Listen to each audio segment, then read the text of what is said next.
नाम का आश्रय आपके पास। इसलिए भैया एक नाम आश्रय हो जाओ, नाम का त्याग मत करो।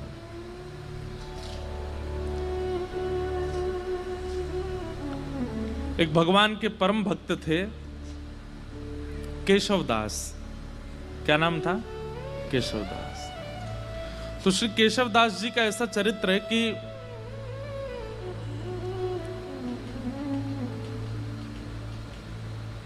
एक बार कहीं कथा में बैठे थे। वो कथा में वक्ता ने ऐसी बात कही कि जीवन में कमाई कहां लगाई जाए तो सार्थक मानी जाती है।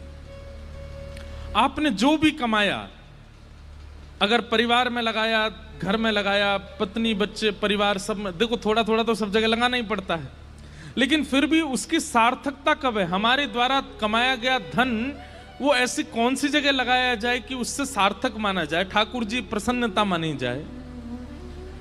वक्ता बोले कि अगर वो संतों की सेवा में लगा दिया जाए तो जितना अंश संत सेवा में लगता है उससे ठाकुर जी बड़े प्रसन्न होते हैं, वो सार्थक माना जाता है, वो पुण्य माना जाता है। आपकी कमाई करना भी सार्थक हो जाता है अगर संत सेवा बन रही है तो। बहुत ध्यान से सुनना। तो केशवदास जी ने ये बात सुनी कि भैया संत सेवा करनी चाहिए, उसमें जो धन लगता है वही सार्थक माना जाता है।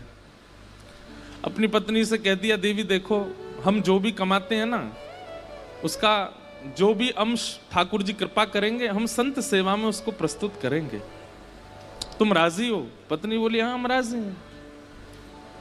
बंधुओं, भगवान की बहुत बड़ी कृपा मानिएगा कि आपका कोई संबंधी, कोई सगा ऐसा है जो भगवत सेवा करने में आपकी सहायता करता है।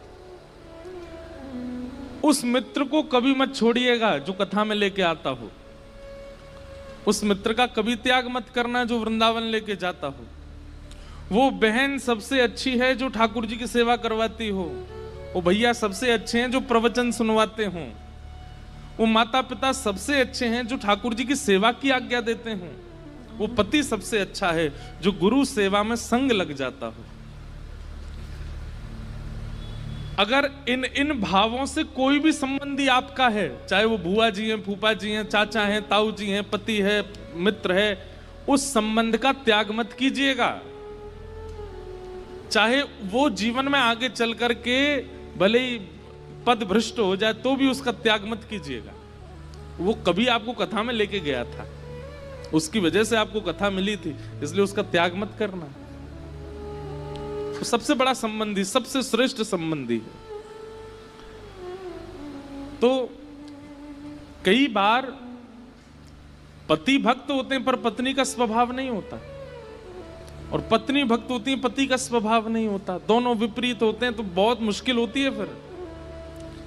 लेकिन केशवदास जी की जो पत्नी थी वो बिल्कुल योग्य थी। उसने कहा आपकी जैसी इच्छा, आप कहेंगे संत सेवा होनी चाहिए तो होगी। इतना धन नहीं कमाते थे, बहुत अल्प सी धन कमाते थे कि बस दिन रात भोजन हो जाए बस, लेकिन संत सेवा का प्रण ले लिया। एक बात मानेंगे हमारी, कथा में या गुरुजनों के द्वारा जब कोई बात ऐसी आप सुनते हैं जिसको सोच करके सुन के आपके मन में आता है ये मुझे करना चाहिए, लेकिन मैं कैसे करूं, मेरे पास व्यवस्था नहीं है। आप जब व्यवस्था को आगे रख करके किसी आज्ञा से पीछे हट जाते हैं तो बहुत बड़ी गलती करते हैं। कोई आज्ञा ऐसी हुई, कोई बात ऐसी कथा में सुनी या गुरुजनों से सुनी, वो बात सुनकर के आपके मन में आया ये मुझे करना चाहिए, लेकिन मेरे यहां व्यवस्था नहीं है। व्यवस्था का विचार ही मत करो। जैसे ही आपको लगा कि मुझे करना चाहिए, आप करने लग जाओ।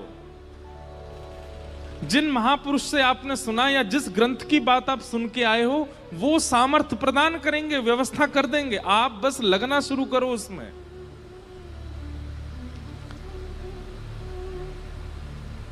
छोटा सा बच्चा स्कूल जाता है और किताब के अक्षरों को देख करके रोने लग गया। क्यों?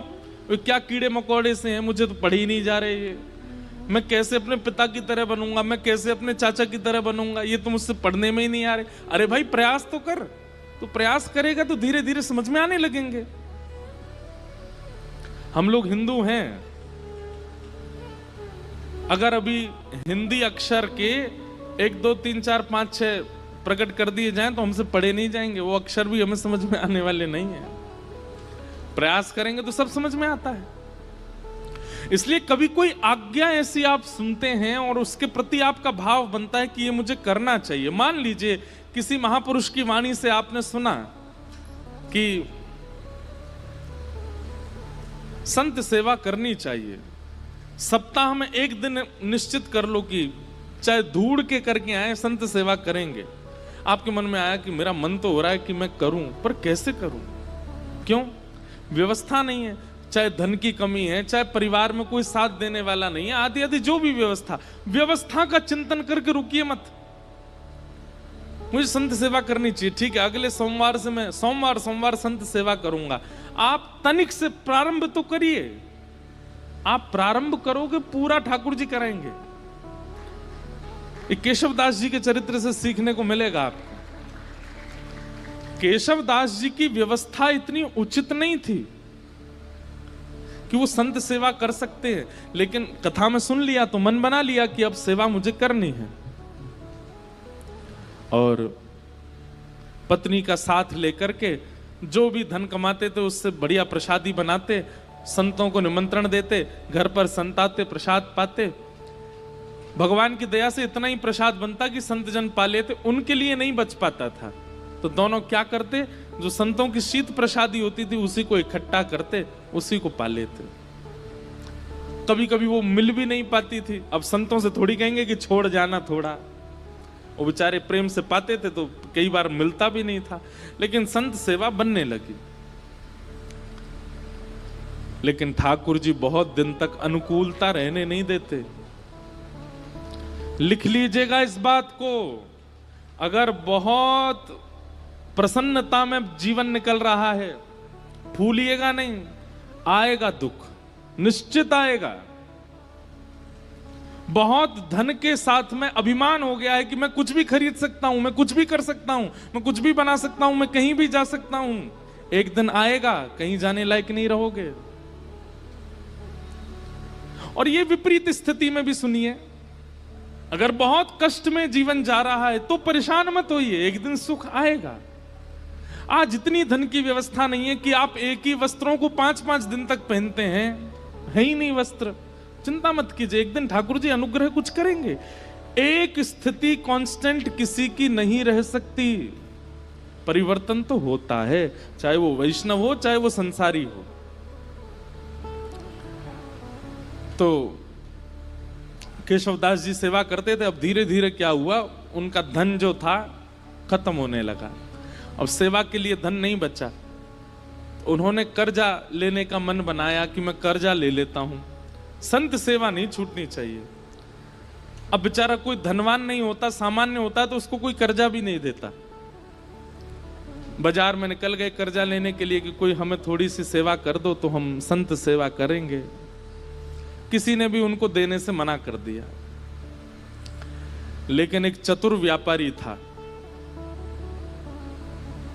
जब ये गए उसके पास, बोले आप जो कहेंगे हम ब्याज सहित आपको वापस कर देंगे, हमें थोड़ा सा धन दे दो, संत सेवा करनी है। तो व्यापारी ने कहा ठीक है हम दे देंगे तुमको धन, लेकिन बदले में हमको ब्याज सहित धन नहीं चाहिए, एक सेवा कर दो हमारी। ये तो नाचने लगे, बोले आप जो कहोगे सो करूंगा। क्या करना है पूछा नहीं। हम आप सब लोग होते तो पूछते, भाई हम जितना धन ले रहे हैं उसके समान ही मेहनत करेंगे।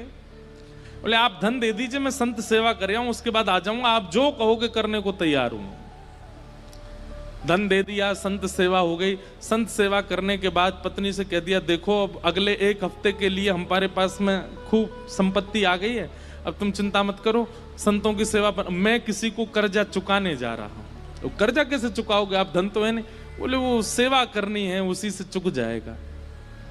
एक भला आदमी मिल गया, उसने कहा कि पैसा मत लौटाना, सेवा कर देना। केशवदास जी लौट करके गए उसके पास, बोले भैया बताइए क्या सेवा करनी है। आप कहें तो बर्तन मांज दूं, झाड़ू लगा दूं, पोंछा कर दूं, पुताई कर दूं, क्या करना है आप बताओ। बोले हमारी एक जमीन है, वहां पर कुआं खोदना है, कुआं खोदना है। कुआं खोदने का मतलब समझते हैं? कितनी गहराई में जाना पड़ेगा, जब तक जल ना आ जाए तब तक खोदते रहो, और जब वो जल निकलना प्रारंभ हो जाए उसके बाद भी कितने फीट अंदर तक खोदना पड़ेगा, फिर चिनाई करनी पड़ेगी, कुएं में पूरा उसको आकृति देनी पड़ेगी, फिर बहुत दिन तक जल खींचना पड़ेगा, सारा मतमैला जल निकल के जब बिल्कुल स्वच्छ जल आ जाएगा तब कुएं का निर्माण होगा। इतना तो धन भी नहीं लिया था उन्होंने जितना उनको सेवा दे दी, लेकिन प्रसन्न हो गए। जो आ गया, कहां जाना है बताइए। एक बार भी ये नहीं कहा कि आप ऐसी सेवा कैसे करा सकते हैं। पहुंच गए फावड़ा लेकर के और लगे, जैसे करते निकालते फेंकते करते मिट्टी, तो वो एक गति जैसी बन गई थी। फावड़े चलने की आवाज, मिट्टी भरने की आवाज, फिर उसको दूर फेंकने, उसकी जो वो धुन बन गई थी, उसमें इतना उनको सुख मिलने लगा था कि वो राम राम जपते हुए ये करते थे। और उन्होंने नियम लिया कि ये मैं अपनी संत सेवा चुका रहा हूं, किसी से लिए थे मैंने धन संत सेवा, वो चुका रहा हूं। मैं नियम रखूंगा कि मैं इस पूरे क्रियाकलाप में संसारी बात नहीं करूंगा, केवल राम राम बोलूंगा। कुआं खोदते जा रहे हैं। 2-3 दिन बाद पत्नी को लगा ये कहां जाते हैं, सुबह के जाते हैं रात तक आते हैं। पत्नी भी आ गई, संत सेवा करके आती थी। उसको कहते थे कि अब गहरा हो गया है, तुम मिट्टी में भर के दिया करूंगा, तुम फेंक दिया करना, और सुनो कोई संसारी अपवाद विवाद नहीं, केवल राम राम बोलना। उनका तो अच्छा भजन हो गया। बोले कि इतने प्रसन्न रहने लगे केशव दास जी, बोले भजन भी हो रहा है और मेरे पैसे भी चुक रहे हैं। वो व्यापारी बड़ा खुश कि हमारा तो इतना पैसा भी नहीं लगा जितना बड़ा काम हो रहा है। करते जा रहे हैं, करते जा रहे हैं, करते जा रहे हैं। पर कई बार बंधुओं, भक्तों को अपना यश खुद नहीं बनाना पड़ता, ठाकुर जी उनका यश बनाते हैं। और कई बार यश दिलाने से पहले ठाकुर जी बहुत तगड़ी ठोकर देते हैं। कुएं में पानी का स्रोत आने लगा था, पानी नीचे से आने लगा था। बड़े प्रसन्न हो गए थे केशव दास जी कि अब जल आ गया है, वो जिन्होंने मुझे धन दिया उनकी सेवा पूरी हो रही है। लेकिन तभी जोर की हवा चली और बगल के मिट्टी जो गहराई में चले गए थे, तो वो मिट्टी थोड़ी सी ढीली हो गई और वो पूरी नीचे आ गई, और जितना कुआं भरा था सब दोबारा भर गया और केशव दास जी अंदर ही दब गए उसमें। पत्नी दौड़ी दौड़ी इधर उधर भागी, अरे कोई बचाओ, मेरे पतिदेव अंदर गिर गए हैं, कोई बचा के लाओ। कोई धनवान मानी व्यक्ति होता तो लोग प्रयास भी करते, अब केशव दास जी बेचारे सामान्य व्यक्ति, किसी ने मदद नहीं की। सब सोचने लगे कितना गहरा, तुम्हारे पति को 1 महीना लगा इतना अंदर जाने में, हम इतने भीतर तक मिट्टी कैसे निकालेंगे बाहर। कुछ लोगों ने सोचा, बोले भाई अकेला निर्वन कैसे करेंगे, कुछ पैसा वैसा देके इनको शांत कर दो, और कुछ धन धान्य दे करके उनको, बेचारी वो भी कहां तक किसके पास जाती हैं। लेकिन रोज ठाकुर जी से प्रार्थना करती, मेरे पति ने कभी कोई गलत क्रिया नहीं की, आपके नाम का आश्रय लिया, संत सेवा की, नाथ आप ऐसा अनहित नहीं कर सकते उनके साथ। 1 महीना व्यतीत हो गया, मृतक घोषित हो गए केशव दास जी। 1 महीना बाद जहां वो कुआं खोदा जा रहा था, अब तो वहां पे कुआं खोदने का कोई प्रश्न नहीं उठता था। लोगों ने कहा कि इसमें तो आदमी मर गया, भीतर अब कुआं मत खोदना यहां पे। लेकिन लोग बाग जब वहां से निकलते थे तो वो एक मिट्टी का टीला बन गया था। जब वहां से निकलते तो राम नाम धुनी सुनाई देती, और राम नाम धुनी केवल राम राम करती हुई सुनाई नहीं देती, साथ में झांझ, मंजीरा, करताल, सारंगी आदि आदि वाद्य भी सुनाई देते, जैसे मानो कोई उत्सव महोत्सव चल रहा हो। आते जाते लोगों को लगता शायद पास के गांव में कीर्तन चल रहा होगा। लेकिन जब 10-15 दिन तक अखंड नाम धुनी सुनाई देने लगी, पास के गांव में जाकर के देखा कोई उत्सव नहीं है, तब बोले शायद यही कुछ है। तभी एक राजा को ये बात पता चली। उस राजा ने अपने सैनिकों को लगवा करके पूरी मिट्टी निकलवाई वहां से, और भीतर जाकर के जब देखा तो एक मट्टी का एक मानो जैसे कुंज जैसी बन गई थी, और उस कुंज के भीतर सुंदर पात्र में सुंदर प्रसादी रखी थी, और प्रसादी के साथ ही भीतर एक दिया जल रहा था, और वहां पर श्री केशवदास जी बैठ करके कीर्तन कर रहे थे, और उनके कीर्तन के साथ में वहीं के जितने जीवाणु आदि थे वे सभी मानो जैसे करताल मजीरा आदि ढोल बजा करके उनके कीर्तन को सार्थक कर रहे थे। ये देख करके सब हैरान रह गए।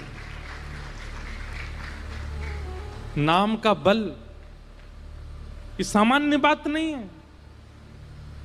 नाम का आश्रय लेने वाला व्यक्ति कैसी भी परिस्थिति में हो, नाम सब सुलभ कराने की सामर्थ्य रखता है। ठाकुर जी के नाम में इतना बल है।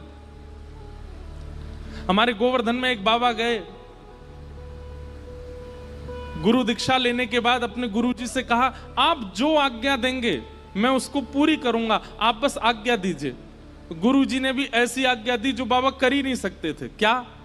कि जितने भी संस्कृत साहित्य ग्रंथ हैं हमारे संप्रदाय के, सबका अध्ययन करके सबको कंठस्थ करो। बाबा बोले मैं तो अंगूठा टेक, मुझ पर संस्कृत कहां आती है। गुरु जी बोले हम एक ही बार आज्ञा देते हैं, हमने जो आज्ञा देनी थी वो दे दी। बाबा इतने रोने लगे, गिरिराज जी के तलेटी में रोते, हे किशोरी जी, हे श्यामाजू, मैं तो अनपढ़ गंवार हूं, और गुरुजी ने आज्ञा की कि सारे संस्कृत साहित्य हमारे संप्रदाय के सबको कंठस्थ करो। कैसे करूंगा मैं, मुझे तो पढ़ना ही नहीं आता, मुझे तो केवल आपका नाम आता है, मैं तो केवल राधा राधा करना जानता हूं और कुछ नहीं आता मुझसे। इसी चिंता में रोने लगे, राधा राधा पुकारते पुकारते रोते थे कि मुझ पर तो कुछ भी नहीं आता, मैं अपनी गुरु इच्छा गुरु आज्ञा को कैसे पूरी करूं। 4-5 दिन तक तो रुदन किया, 5वें दिन मानसी गंगा में डूब करके प्राण त्यागने को तैयार हो गए। बोले अब मैं प्राण त्याग दूंगा, अब जीवित रहने का मेरा कोई, मैं गुरु इच्छा पूरी नहीं कर पा रहा, गुरु आज्ञा पूरी नहीं कर पा रहा, और मेरी उम्र अब 50 की हो चुकी है, अब मैं कहां से पढ़ना सीखूं, कैसे याद करूं। मानसी गंगा में जैसे ही अपने प्राण त्यागने के लिए कूद ही रहे थे, तभी किशोरी जी प्रकट हो गई, और किशोरी जी प्रकट होकर के बोली, क्यों अपने प्राण त्याग रहे हो? बोले कि हे स्वामिनी जी, मेरे गुरु ने आज्ञा की, मेरा सौभाग्य कि आपके मुझे दर्शन हो गए, पर मेरे गुरु ने मुझे आज्ञा की कि सारे संस्कृत साहित्य याद करो, कैसे करूं, मैंने तो पढ़ा लिखा ही नहीं हूं। किशोरी जी ने कहा अपनी जीभ बाहर निकालो, और बाबा ने अपनी जीभ बाहर निकाली। श्यामाजू ने वो जीभ पकड़ करके और एक सीख से उस पर कृष्ण लिख दिया, और कृष्ण लिख करके कहा अब जाओ, तुमने जीवन भर नाम गाया है मेरा, और उससे श्री कृष्ण प्रसन्न हुए हैं। श्री किशोरी जी का नाम गाने से किशोरी जी प्रसन्न नहीं होती हैं, ठाकुर जी प्रसन्न होते हैं, और ठाकुर जी का नाम गाने से किशोरी जी प्रसन्न होती हैं।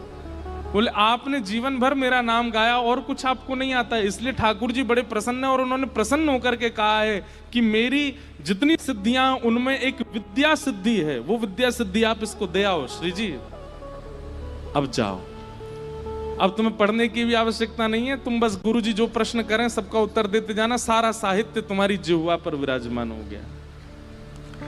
जैसे ही गए, गुरु जी ने कहा कि पढ़ाए? बोले हाँ, 5 दिन पहले तो हमने आज्ञा दी, बड़ी जल्दी पढ़ाए। बोले गुरु जी आप आज्ञा करें, कौन सा साहित्य कौन सा ग्रंथ सुनाऊं? गुरु जी ने ग्रंथ का नाम बोला तो बैठ करके पूरा ग्रंथ सुना दिया। बोले कैसे प्रकट हुआ? बोले केवल नाम का आश्रय, श्री जी के नाम की कृपा हुई है, मैं पढ़ा लिखा नहीं हूं, श्री जी ने कृपा करके अपने नाम की कृपा से मुझे ये सब प्रदान कर दिया। इसका मतलब ये नहीं है किसी के पेपर हो तो रात भर राधे राधे बोलता रहे, हे किशोरी जी कल मेरा एग्जाम अच्छा हो जाए। लंबे समय तक नाम का आश्रय लीजिए, और उस नाम का आश्रय किसी कार्य की सिद्धि के भाव से मत लीजिए, बस नाम का आश्रय लीजिए, कार्य सब अपने आप ठीक हो जाएंगे। सत्यम परम धीमहि, परम सत्य भगवान का नाम है, उसे हम बारंबार प्रणाम करते हैं।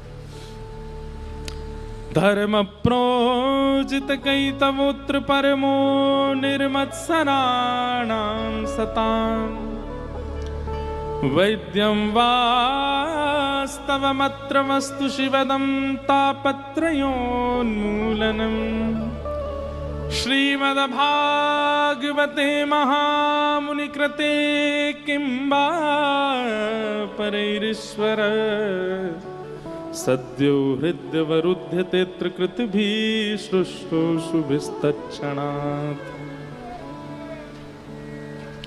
धर्म प्रोजित कई तवोत्र परमो, परम धर्म की इच्छा चित्त में प्रकट होना, ये विषय है भागवत जी का। परम धर्म का मतलब क्या होता है?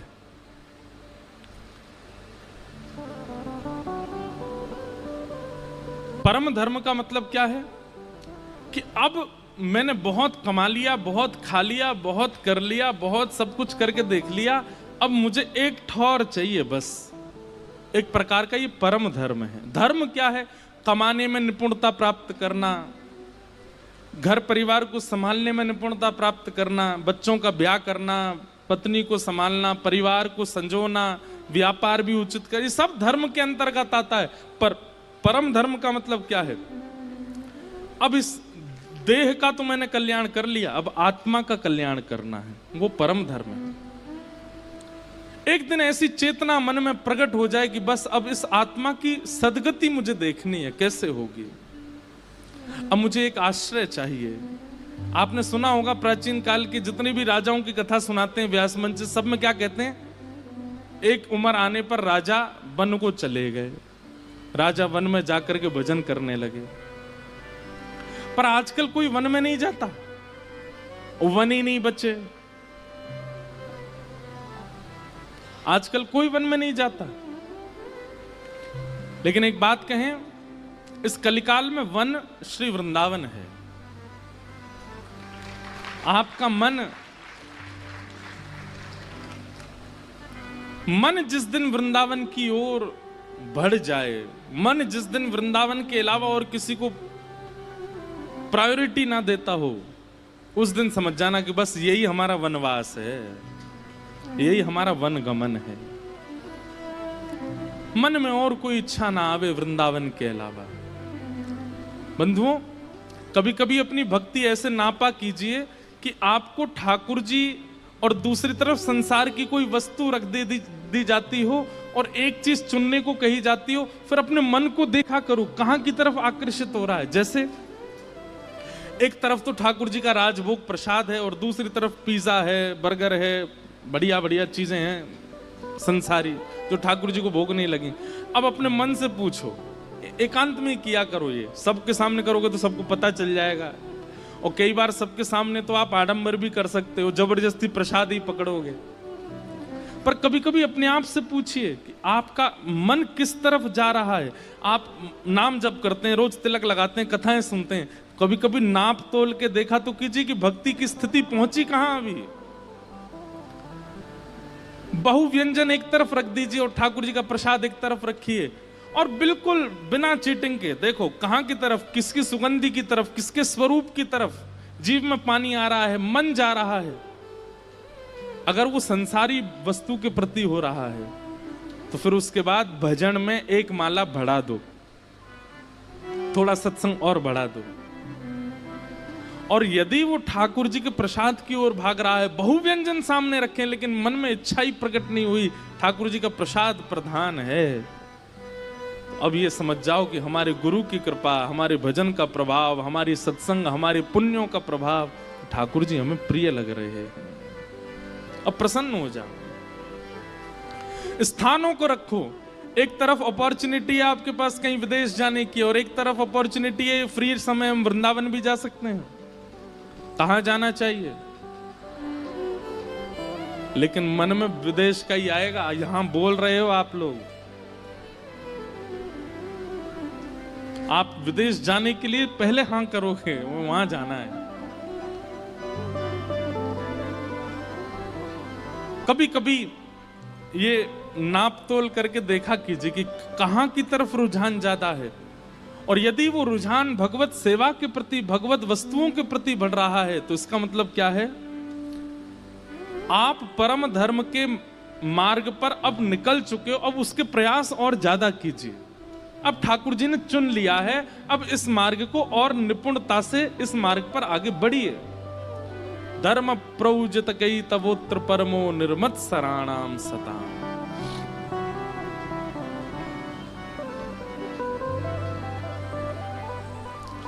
निर्मत सराणाम सताम, मात्सर्य दोष खत्म हो जाए चित्त से। किसी के प्रति ईर्ष्या, किसी के रूप, स्वरूप, वैभव, संपत्ति और उसकी श्रेष्ठताओं को देखकर के आपके चित्त में ज्वलनशीलता ना होती हो, प्रसन्नता होती हो, समझ जाओ अब ठाकुर जी हमें स्वीकार कर रहे हैं। तीसरा, वैद्यम वास्तव मत्र वस्तु शिवदम। अभी नासिक में कथा थी तो एक बालक मुझे कोई बोला कि मैं ठाकुर जी के किसी भी मंदिर में जाऊं, ऐसा जरूरी नहीं एक ही मंदिर में, कहीं भी किसी भी मंदिर में जाऊं मुझे सब भगवान दिखते हैं, लेकिन एकमात्र ठाकुर जी को देख के भगवान वाली फीलिंग नहीं आती, ऐसा लगता है ये मेरे कोई हैं। इसका क्या मतलब है? मैंने कहा ये मतलब है ठाकुर जी आपको कुछ मानते हैं। बोले मैं पंडरीनाथ जी को देखता हूँ, बोले रुक्मणी मैया को देखता हूं तो मुझे लगता है ये भगवान है। मैंने कहा भाई ऐसा मत करे, उनको भी कुछ मान ले अपना। बोले नहीं महाराज जी, हनुमान जी को देखूं, गरुण जी को देखूं, गणेश जी को देखूं, मंदिर में जिनको भी देखता हूं सबके प्रति भगवान की भावना आती, पर मुख्य ठाकुर जी, वंशी वाले हों या लड्डू गोपाल हों, ये कहीं भी दिख जाते हैं दुनिया में तो ये लगता है ये मेरे हैं, ये मेरे अपने। मैंने कहा भाई देख, प्रियतमा होती है ना पत्नी, भले उसका पति बहुत बड़ा कलेक्टर बन जाए, बाकी सब लोग तो उसके सामने सल्यूट करेंगे, पर पत्नी को वो अपनी किसी भी स्थिति में चला जाए, कितना भी श्रेष्ठ बन जाए, कितना भी उचित बन जाए, वो उसको हर स्टेज पर, हर परिस्थिति में, हर स्थिति में अपना ही लगता है। संबंध है तभी तो अपना लगता है। मां को अपना बेटा कोई श्रेष्ठ व्यक्ति नहीं दिखता है, बेटा बेटा ही दिखता है। ऐसे अगर ठाकुर जी के प्रति भगवत भावना आकर के कोई अपनत्व की भावना आती है, उसका मतलब है ठाकुर जी भी संबंध मान चुके हैं। अब बस ढूंढो कि वो संबंध है कौन सा। हम तो ये कहते हैं भैया भारत में जितने ठाकुर जी के मंदिर है ना, इन सबको अपना परिवार ही बना लो। जैसे श्री पंडरीनाथ भगवान हैं, ये कौन है? बोले ये हमारे फूफा जी हैं। वहां की रुक्मणी मैया बुआ जी हैं। कोई पूछे कहाँ जा रहे हो? फूफा जी के घर जा रहे हैं। पंढरपुर जा रहे हैं नहीं बोलो, कहाँ जा रहे हो? बुआ जी के यहाँ जा रहे हैं अपनी। एक दो बार तो आदमी यही सोचेगा, और इतनी निपुणता से बोलो कि सामने वाले को यही लगे कि बुआ जी के यहाँ ही जा रहे हो। 5-6 बार बाद उसको पता चले कौन सी बुआ जी तुम्हारी? बोले चंद्रभागा नदी के तट पर रहती हैं, रुक्मणी मैया हमारी बुआ जी हैं, ठाकुर जी हमारे फूफा जी हैं। द्वारिका के ठाकुर जी को अपने जीजा जी मान लो, वहां की रुक्मणी मैया हमारी बहन है। अब कहाँ जा रहे हो? जीजा जी के यहाँ जा रहे हैं। जगन्नाथपुरी में ये कौन है? बोले ये हमारे चाचा जी हैं, चाचा जी से मिलने जा रहे हैं। बद्रीनाथ भगवान, बोले ये तो नाना जी हैं हमारे। अच्छा बद्रीनाथ वैसे भी नाना जी हैं, क्यों? श्रीमद् भागवत का निर्माण बद्रीनाथ में ही हुआ, और भागवत जगत माता है, और माता जी का जो जन्म स्थान होता है वो नानी का घर ही होता है। तो लो ऐसे भी संबंध बन गया कि वो नाना जी हैं। श्री राधा रमन जी कौन है? बोले ये तो हमारे प्रियतम हैं। बिहारी जी कौन है? ये हमारे सखा हैं। राधा वल्लभ जी कौन है? बोले ये हमारे सखा के सखा हैं। ऐसे कोई संबंध, सबसे संबंध बना लो और फिर उस संबंध का निर्वहन कीजिएगा, उस संबंध को निभाइएगा, उसी संबंध से जाइए, उसी दृष्टि से देखिए, उसी भाव से मिलिए। बिहारी जी अगर आपको भाई के रूप में लगते हैं और कभी बहुत भीड़ हो जाए तो भीतर जाकर के थोड़ा रोष भी बहन की तरह कर सकते हो या भाई की तरह कर सकते हो। अरे भैया तो बहुत बड़ा होगा, अब तो दर्शन ही ना दे हमें, इतनी भीड़ है गई है, कोई धक्का मारे कोई भगा दे यहाँ ते, ऐसा मत करे भैया, लाला मिल लेकर हम ते। ठाकुर जी अनुग्रह करेंगे, ठाकुर जी कृपा करेंगे। आप संबंध मानिए, ये बात कोई मनगणंत नहीं है, ये भगवत वाणी है। वैद्यम